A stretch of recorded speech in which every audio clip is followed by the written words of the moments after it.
Good evening, everybody, and welcome to WrestleScope TV. And this is a special live broadcast tonight. I was actually planning on going on when this news broke earlier today, but just did not have the opportunity to do it.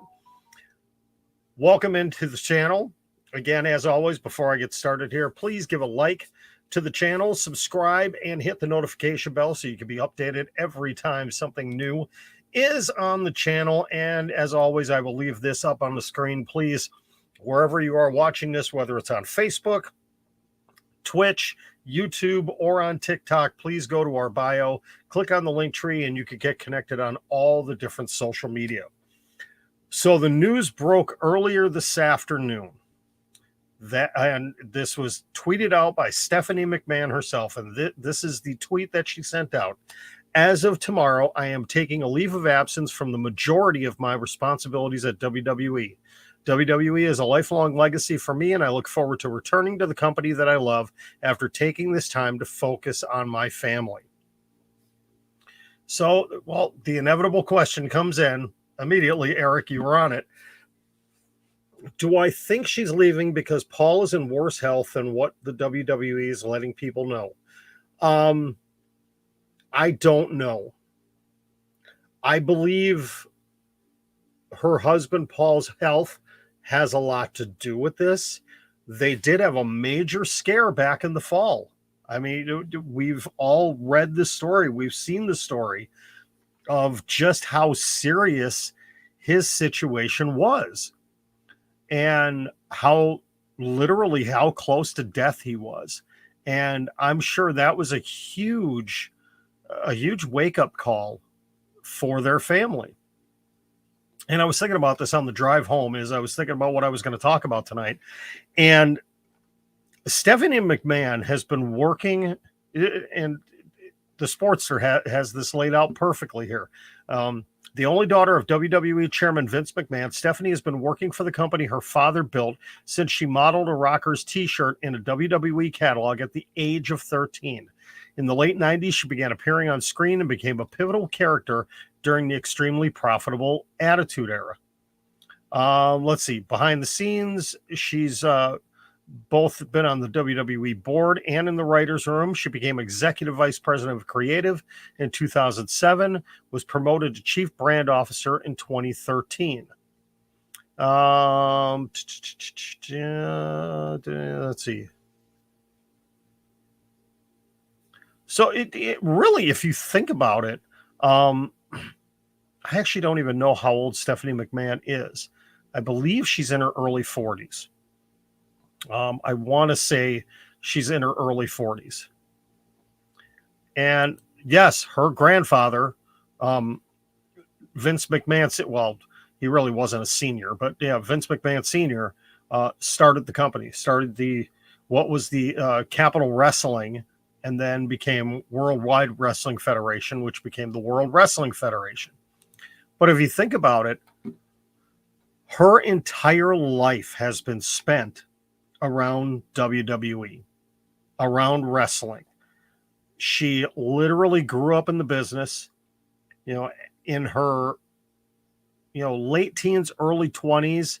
She was thrust into the spotlight. I believe she was in her early 20s when it happened. And it's just been nonstop for her since. It has been, a huge roller coaster ride for her. And, she is a wife. She is a mother. I don't want to misquote anything here. And let me see. I just want to pull up correct information here on Stephanie McMahon. So, always go to the reliable Wikipedia.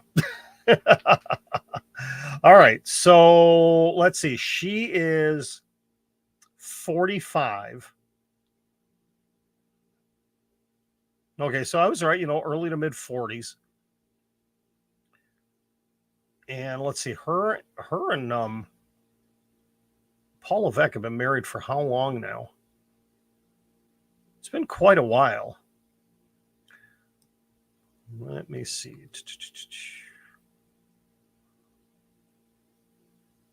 Okay. They were married on October 25th, 2003. They have 3 daughters. Aurora, who is 15, Murphy, who is 13, and Vaughn, who is 11. So realistically, I mean, you think about it, they've got 3 teenage daughters. And, you know, being the father of 3 daughters myself, 2 of them in their teenage years, you know, this is a vitally important time in the life of in the life of a young woman. And I can see, you know, with what happened with her husband, what happened with Triple H. Yeah, he's 52. What happened with him back in the fall, like I said, was probably a huge wake-up call to them. And, you know, going into the summer, you know, think about it, you know, they're going into the summertime now. School is going to be letting out for their children very soon. You know, I don't know this. I'm assuming they're at, you know, some sort of a really nice, you know, private school. You would think. Maybe they're just planning on taking family time this summer. That could be a possibility. Maybe they're going to do what they haven't been able to do in a while. Now, one of the things I was thinking about too before I started the broadcast tonight was the timing of this is very, I don't want to say convenient, but you take a look at what happened earlier this week, the ongoing story, the controversy with Sasha Banks and Naomi, and some of the rumors, and all they are is rumors that, you know, have been floating around. And actually, I have not seen much more of an update on one of the big rumors that I had seen that, you know, could be a huge problem for WWE if it was true. And boy, there's just more stories coming out here. The Sportster is all over this. Let me just see here. I want to get caught up on this.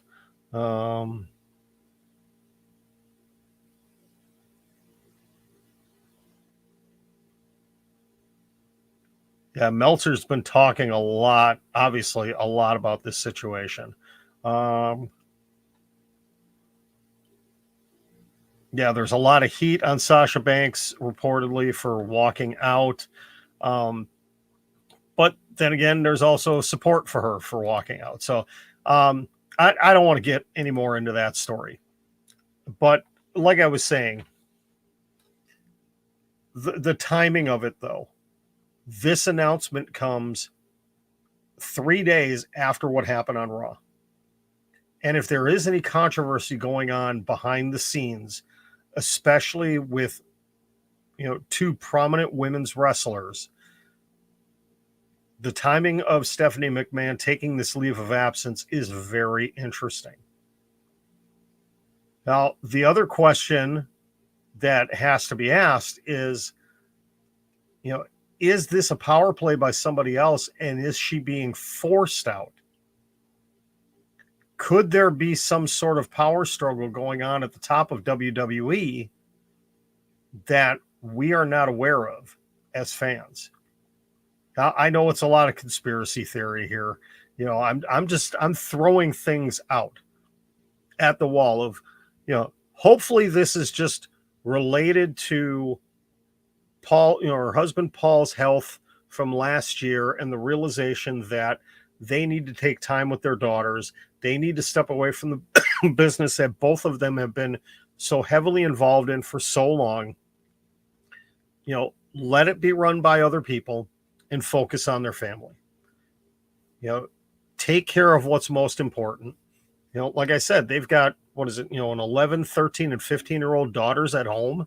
You know, these are pivotal times for these girls. It is a possibility. I'm not going to speculate anything, Lucas. 45. Quite honestly, I've known women at 45 that have been pregnant and have had healthy pregnancies and healthy children. And, nowadays, medicine is amazing that, women can have children at this age.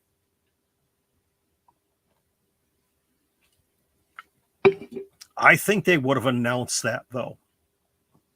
I really think they would have announced that if she was.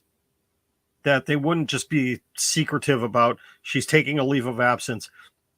Now, keep in mind that the tweet said from most of her responsibilities, not everything. She's not completely stepping away. So before all the conspiracy theorists out there say, oh, her and Hunter are upset with Nick Khan and everything that's going on, and they're going to leave and they're going to go to AEW. Shut up, okay? No, they're not. It's family business. It's going to stay a family business, even though Nick Khan is the president of WWE. The McMahons still hold control. Stephanie is not going anywhere, okay? And she sure as heck is not going to AEW. So, I will immediately shoot down any idiots that go out there and start saying that, because that is just a bunch of crap. Okay. Will we find out any more about this story? I'm sure we will. The Sean Ross Sapps and the Dave Meltzers and the Brian Alvarez's and those guys will be, are working the phones, working the emails, working the text messages and the DMs, trying to find out the story, because that's what they do. And they do a damn good job of it. So I'm sure we're going to get more details on this. Hopefully it is not something health related with either her or with Paul. Again, they had a scary couple of months there. They really did.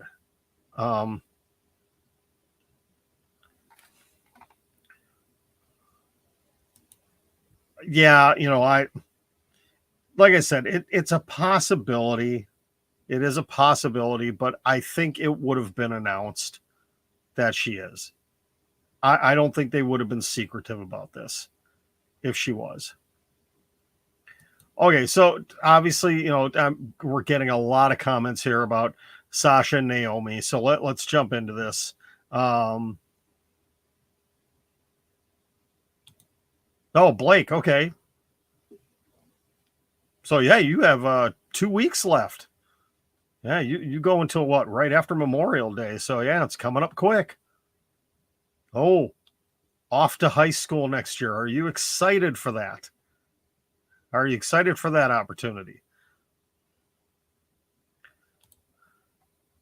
All right, Blake, neither one of them is going to get released for two reasons. One, and Dave Meltzer brought up a great point on this, WWE does not want Sasha Banks going over to AEW, because she gets over to AEW and oh my goodness, it is going to be shoot fest on WWE. Second of all, Naomi is not going to get released because of what family she is in. She will be off TV for a little bit of time, a couple of weeks, maybe a month. They will roll her back in, maybe right around Money in the Bank. I think Money in the Bank would be the perfect time. They roll her back in over on SmackDown as a singles wrestler as part of the bloodline. They finally pull the trigger on it and put her into the bloodline, because she will be protected there with her husband, her brother-in-law, her and her cousin. Because remember, she is married into that family.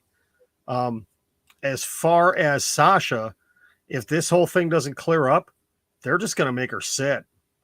They're going to make her sit on her contract.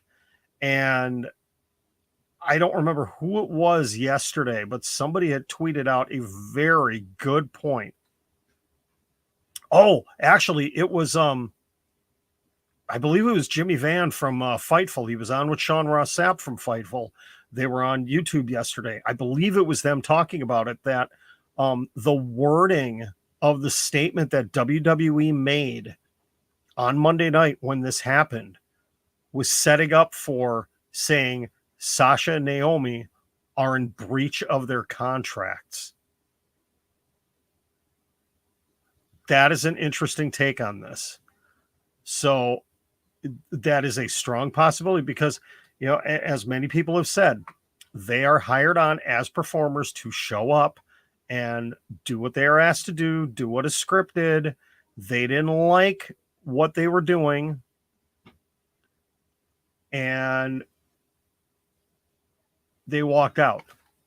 Now, Eric, yes, this is a rumor that Sasha manipulated Naomi.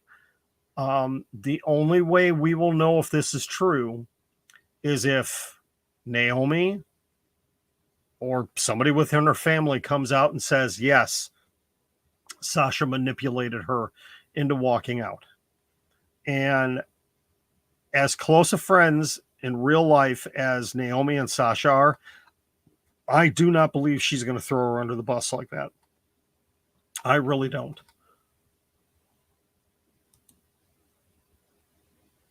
Is she in the... I didn't think she was in the same family. Or, she's more of a, a cousin, like 3 times removed or something like that. I mean, I know she got her job there because of attention that she got through Dwayne "The Rock" Johnson. But they never... Did they ever really acknowledge that she was part of that same family line? I don't know.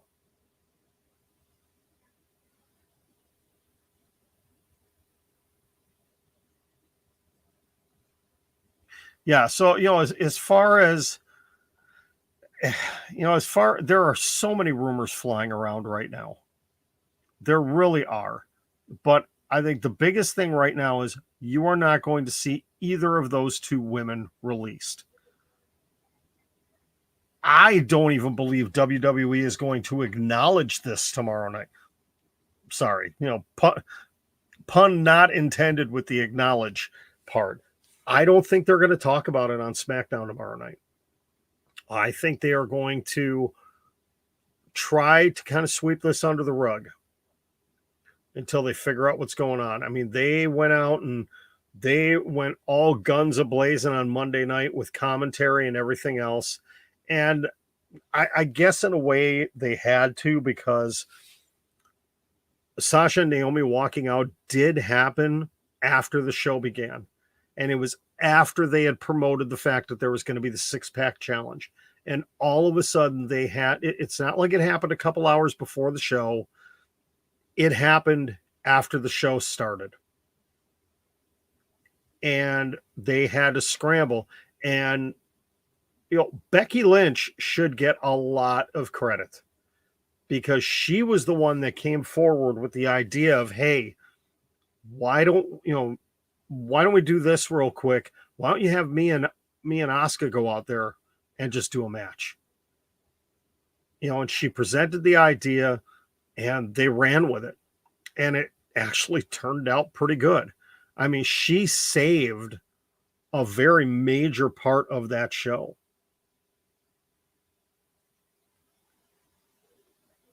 I don't know if WWE is going to find them. Yeah, Shadow Wolf, I really think they're not going to mention this at all. I believe there were probably conversations. That's why nothing was brought up. Remember Monday night when all this was going on, I was saying if WWE really wanted to run with this, they could have Toxic Attraction come out and say that they are the true women's tag team champions in WWE. Well, Toxic Attraction was not even on the show on Tuesday night. They didn't reference any of it. And I really don't think they will tomorrow night. I think they're going to stay away from it, to be perfectly honest. Now, I could be surprised. I mean, yeah, it's all behind closed doors. Well, No, when WWE put out that statement, it's no longer behind closed doors. It's all out there now. Yes, it could have been a four-way, but quite honestly, how seriously would people have taken the four-way of Becky, Asuka, Doudrop, and Nikki ASH? Sasha and Naomi, even though they are the women's tag team champions, they are both former world champions, and they would bring credibility into that six-woman match along with Becky and Asuka. And it was supposed to also be setting up. They wanted to set up a feud for the tag team titles with Doudrop and Nikki.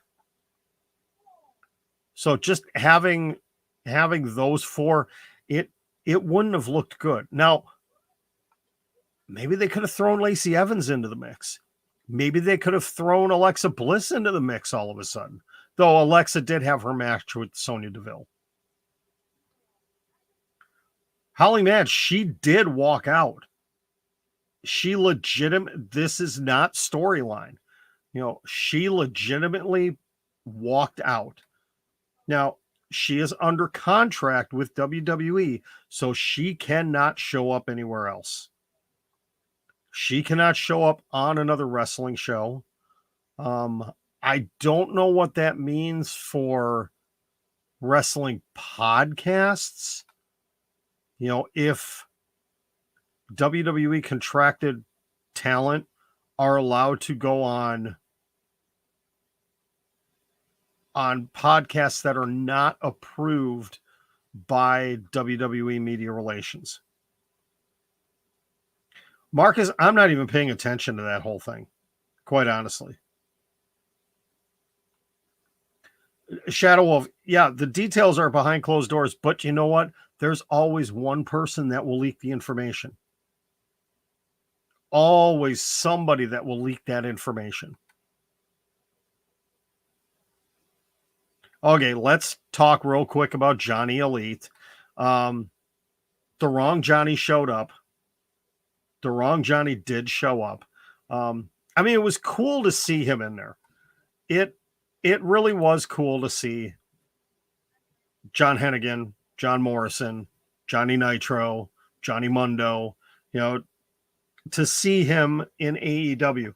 Now, reportedly, and I don't know if this is true or not, reportedly this was a one-shot deal, that he is not he is not officially signed to AEW, that it looks like they have kind of a handshake agreement with him that they will bring him in on, in appearance by appearance basis, because he is working with AAA. And it does actually kind of make sense because, they're AEW and AAA are going to be working together a couple of shows over the summer, I believe. And, having him, he's a big name in AAA, and having him come up, and wrestle in AEW, that it was cool to see. It was slightly disappointing, though the surprise aspect was kind of cool, because I said it last night. I don't think anybody was picking John Morrison to be the guy to come in. I don't think anybody thought that. And I was surprised. It was actually cool though that they brought somebody in from outside the company to take a clean loss. They did that with W. Morrissey a couple of weeks ago against Wardlow. They brought him in, as the hired gun for MJF, and he lost clean. And it doesn't really hurt him because, he's still a big name in Impact Wrestling. And it doesn't hurt him. It wasn't a newly signed AEW talent that ended up taking the loss. So in a way, it kind of makes sense. Yes, Shadow Wolf, exactly. Tony Khan and Scott D'Amore have a really good working relationship as leaders of their organizations. They really do. And there's a lot of good back and forth trade-off with certain talent. And I like to see that. I like to see that. That, Scott D'Amore is like, hey, if you want to go show up on another show, just let me know. Let me know. We'll make it happen. That's fine. Go out and earn a few extra bucks. Heck yeah. I like that. Scott D'Amore gets it. He understands that, it actually, if you work the right deal with a company, AEW, when W. Morrissey came in, they were talking about Impact. They mentioned Impact Wrestling. They didn't have a problem with it. Surprisingly, WWE actually did it when Mickie James showed up at the Royal Rumble. When she was the Impact Women's Champion, they actually did reference that, which was very surprising. But it's good to see when they do that kind of stuff. Yes, exactly. Go have some fun, but please come back home.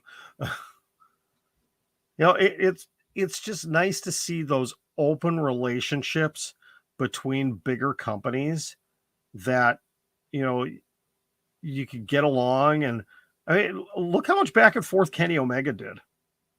When he was, when he was the AEW champion and, the Impact and TNA champion at the same time, a lot of back and forth. And it was cool. It was great to see.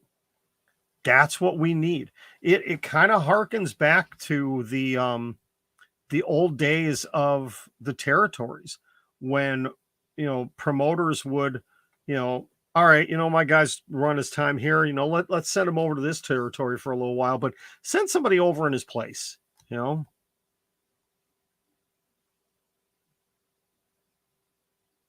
I just mentioned that, Blake. Not that you were there, but yeah, that Mickie James was in the Royal Rumble. Yeah, Shadow Wolf, you're right. It makes wrestling better and more surprising. Like I said, they opened up with a huge surprise last night. Now, it wasn't what everybody was expecting. And somebody in AEW did goof. And there was a graphic that said it was Johnny Gargano and not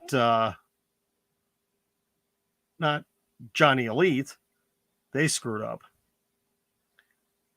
Speaking of last night, okay, you've probably all heard about this situation that happened at the Rampage taping last night. Following the match, Jon Moxley and Bryan Danielson have a match against Dante Martin and Matt Sydal. And there was, after the match, apparently Bryan Danielson got his leg caught in between the ring and the ramp that is connected to the ring. And he was there for like 10 minutes, supposedly in a lot of pain and agony. It sounds like it was a work. It sounds like it's not going to be on television, that it was just something going on, for the fans that were there, for later in the evening, kind of like they did with, Danhausen, Hook, CM Punk, MJF last week in Long Island, something like that. I do not believe Bryan Danielson actually got hurt last night, but we shall see. Rampage is shaping up to be a very interesting night.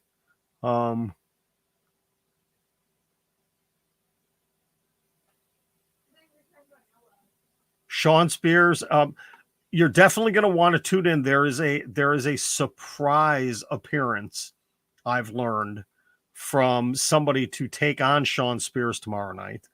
Again, you got Moxley and Danielson against Dante Martin and Matt Sydal. Red Velvet and Chris Statlander in the Owen Hart Foundation quarterfinals. The House of Black taking on Evil Uno and Fuego del Sol.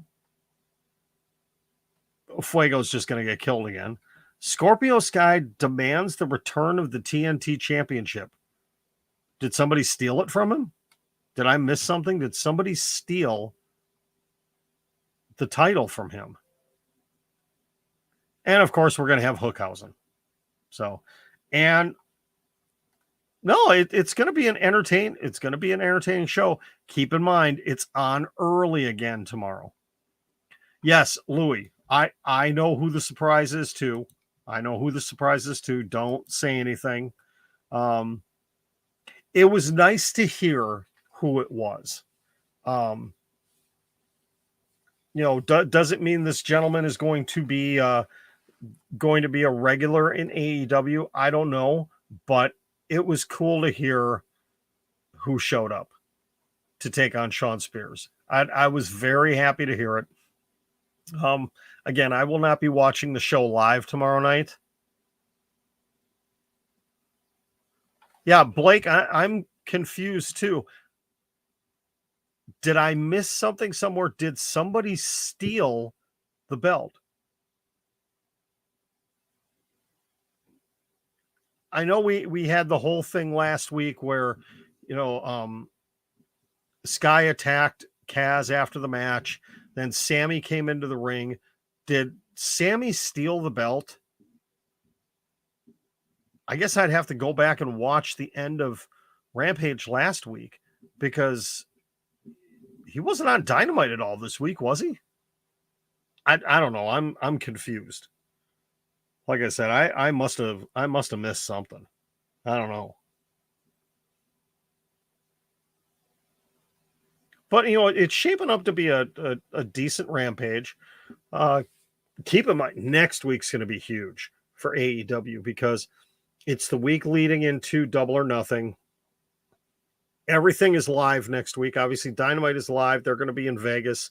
Rampage, the go-home show, is going to be live on Friday night in Vegas. It's going to be big. It's going to be big. I can't wait for next week. Is going to be an exciting week. I can't wait for AEW next week. All right. I am going to get out of here because I've got to be up super early tomorrow. Got a long day tomorrow as well. So here's the deal. I've been thinking about this, and I don't think there's any other way to get around this. There is no way for me to do a live stream while I'm on the road tomorrow. It's not possible. So fortunately, I can pretend that I am, in the Mountain or Pacific time zone here. For my friends on the East Coast and my friends over the pond, there will not be a Friday show. Well, technically there is a Friday show right now. If you're in England, it's Friday morning. So realistically, the only place I'm really in trouble is the Eastern time zone. As soon as I get home tomorrow night, I'll crack open the microphone. We'll get on here. It's going to be late. It is going to be between 11:30 p.m. and midnight tomorrow night. What are we going to talk about? I don't know because I'm not going to be able to watch Rampage or SmackDown. I'm going to try staying on Twitter during the day as much as I can to see what's going on. Obviously, if you guys are following me on Twitter or Instagram, I know Louis and Louis and Lucas both send me DMs with stuff all the time, and I appreciate that. So if you see any big news, DM me on Instagram or on Twitter if you're following me, and I'll check it out. The only time I'll really be able to be looking at my phone and scrolling through Twitter is when we're on the bus coming back from Chicago. So it'll be a 2.5 hour bus ride back, probably 2 hours. So I'll have 2 hours to scroll through Twitter and probably get a whole bunch of spoilers, which is fine. Uh-oh.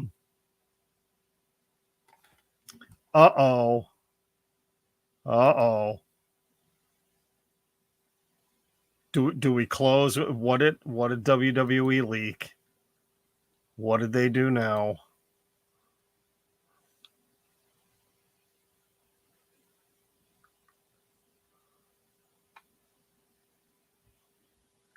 Is he going to leave us in suspense?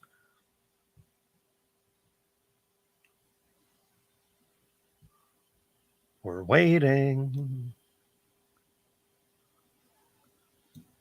Lucas, what? Oh, did I say Louie? I'm sorry. All right, yeah. Yeah, Blake asking the obvious question, is it on WWE's Instagram? Well, we're going to find out. Oh, come on. Come on, man. You can't do that.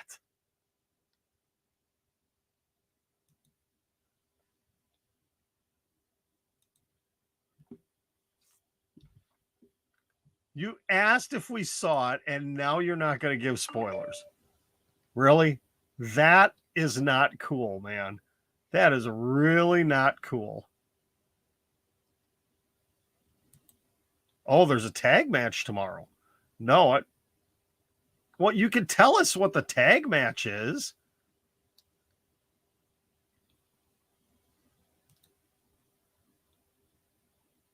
Where did you see it? Oh, wait, hold on. Is it in there? Oh, well, no, we know that there's a winner take all.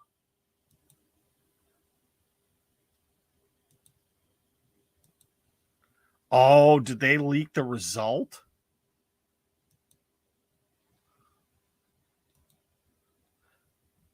I don't think it's going to happen. I know people in the comments can see it. I'm not going to post the comment though. I don't think there's going to be a clean victory tomorrow night. I really don't see them doing that on TV.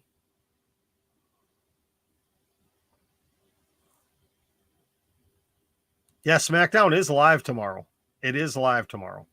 So I truly believe that there's going to be some sort of a screwy ending, and it's going to lead to the match happening at Hell in a Cell. But then again, I could be wrong. I've been wrong before. Wouldn't be the first, certainly won't be the last. So we shall see. You know, that'll be, if they do give us a winner, if they do really give us a winner tomorrow night, I'll come on here late tomorrow night and openly admit I was wrong. Okay, I'll say it right now. But I'm going to get going. Like I said, I got to be up early tomorrow. So have a great night, everybody. We will talk to you tomorrow. And maybe we'll have more details on this Stephanie McMahon story. Maybe there will be more details on Sasha and Naomi. And obviously, we're going to have a lot to talk about coming out of SmackDown and Rampage. So that is all for tonight. Thank you very much for tuning in. Thank you for all the comments. Thank you over on TikTok for all the likes. Greatly appreciate it. You guys are the best. We will talk to you tomorrow. Wish me luck in Chicago with the 8th graders.